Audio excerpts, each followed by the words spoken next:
How to deal with patellar tendinopathy when you're training strongman.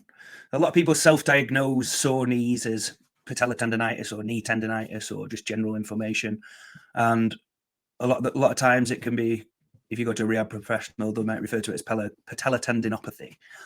And here's how I've dealt with this and increase this and to bulletproof my knees. I'll break it into overhead, deadlifts, moving events, and loading events, and keep it simple. So for overhead, as a workaround, what my go-to would be if I get a flare up of basically sore knees would be I'd use a strict press variation instead of doing, like, say, my jerks and my leg drive, because I find that if I do a lot of work or a lot of volume at, say, the combination of all the different things you're exposed to in strongman, that just doing that dip coupled with the impact of receiving a jerk can be really, really impactful if I'm doing lots of volume or loads of work at high percentages. So first step for me would be backing off the jerks and backing off the explosive landing. So what I would do is take the impact away and maybe go to like a power jerk where my feet aren't going as explosively and backwards and forwards. Power jerk, if a power jerk just jumping out of us slightly still impacts a bit too much, I'd go to a push jerk. And then if I realize that, say, that it's not necessarily the impact that's hurting, if it's not necessarily the impact that's hurting, like that's causing the inflammation, and it's actually just the repeated dips, then I would try the push press first and the push jerks to take away the impact. But then I'd go to the push press, and if I'm still getting the same symptoms, then I would just go to strict press. Or you may find that just going to strict press straight away, if you're a push presser that gets these symptoms, like say the day after overhead, you might just go to strict press and work on that for a little bit and focus on keeping the legs completely straight and not flexing and extending, especially as you're adding load. So the strict press, you can still work the similar protocols to what you're doing on your overhead lift, but just taking away the leg drive.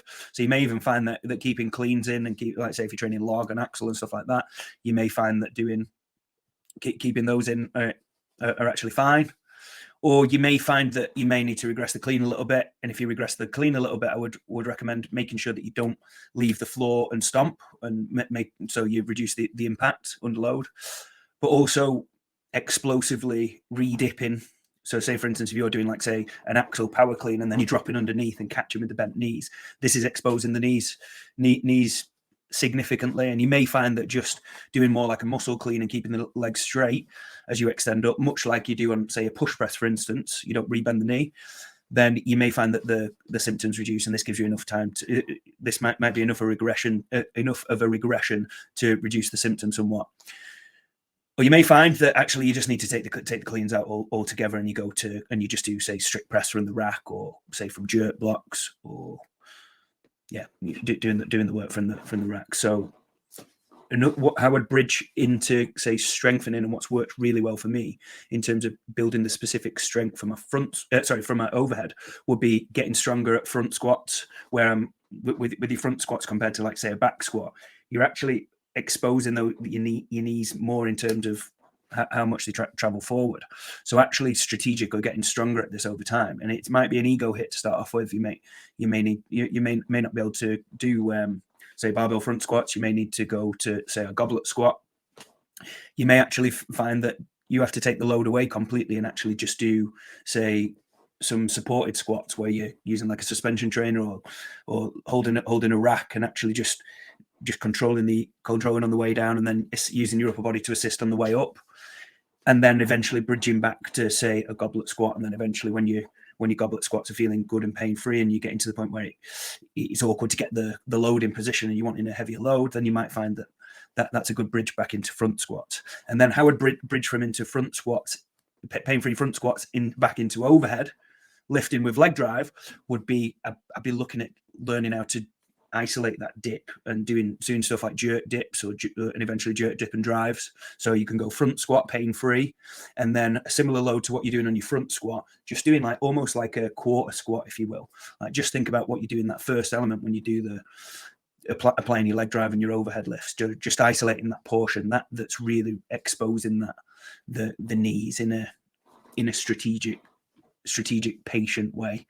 And then eventually when your dips feel strong, then building back up to adding the drive in. So going slow on the way down and then exploding a little bit on the way up. And then once you can do that with, say, a moderate to heavy weight in terms of you're getting towards like a high percentage of whatever your rep max, 1 rep max push press would be, then obviously you've ticked the strength box in terms of if you can dip and drive with, say, 100% of your 1 rep max, and you can do 2 or 3, 4 reps completely pain free, then it might be a time that you can start to bring in back into bringing the leg drive with this stronger dip mechanics, and you'll probably find that you not only improve that in terms of rehab and strengthen a certain area that you need to get better, but also you're improving technique. And you might find that, say, you may find that doing your squats and doing your squat progressions and doing your jerk dips that you alter this positioning over time. It might be, say, slightly changed hip position, slightly changed foot position, but it's allowing you to explore and find this position that feels pain-free, number one, but may actually feel more efficient long term. In terms of deadlift, so what I would do would be prioritize finding a pain-free range of motion to start off with.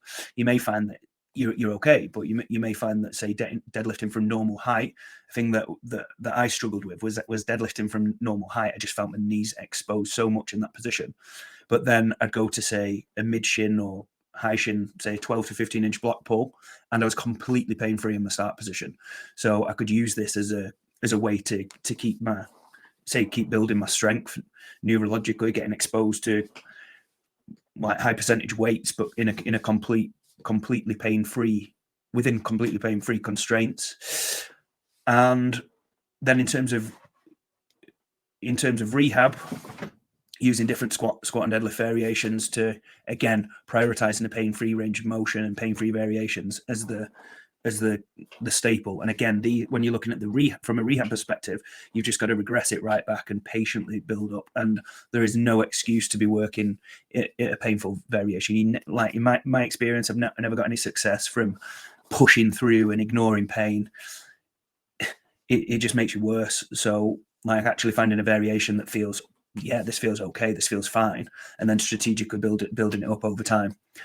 So doing stuff like, say, you might find that, like, say, box squats, like setting up to a consistent height, you might find a height that feels really good and completely pain-free. Again, you might be working through a block pull or an RDL to start off with in terms of deadlifts.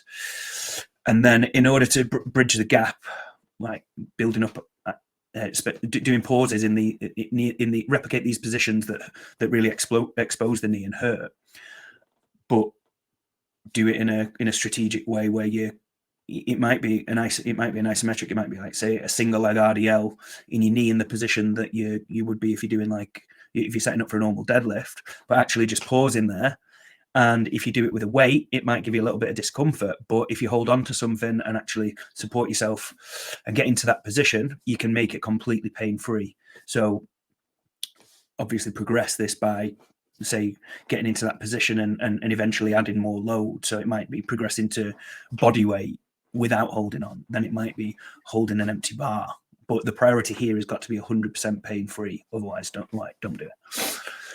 In terms of moving events, so what I found just brilliant for me has been adding in running drills for the last 3 or 4, maybe towards 4 years now, that I don't really enjoy, but I've really found a benefit not only in my performance on the moving events, which was the main thing that I brought them in for in terms of my footwork and speed, etc., but actually the recovery capacity. And I've realized now, I'm looking back at what I started 4 years ago through a different lens, and I'm looking that all this stuff all these different sprint drills that I'm doing, I'm looking at, yeah, it's only my body weight, but the impact that I'm forcing through my body is huge when I'm sprinting, when I'm doing high knees, when I'm bounding, when I'm hopping, when I'm jumping and stuff. And it's not stuff that I personally find enjoyable as a strongman, because I like doing stuff with adding a weight and external load. So I don't find it good in terms of motivation, but I found such a benefit in terms of building up resilience in my ankles, my knees, my feet,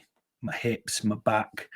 So when I go to loading up my moving events, my shock absorption capacity is just improved dramatically. Like, I can remember when I used to wear knee sleeves for everything, and I still prefer to use them on say most squats and most, like, say, stones and stuff like that, and overhead. But on moving events, I actually don't notice a difference now. I can't believe it. And this is only something that's happened maybe in the last year to 18 months, where I feel like I can go really heavy on a yoke or farmers or whatever, and the knee sleeves don't make a difference anymore because I just don't get, my knees just don't get sore, and the pain at the front of my knees that they used to be just so tender to touch literally all the time, and now they feel a lot better.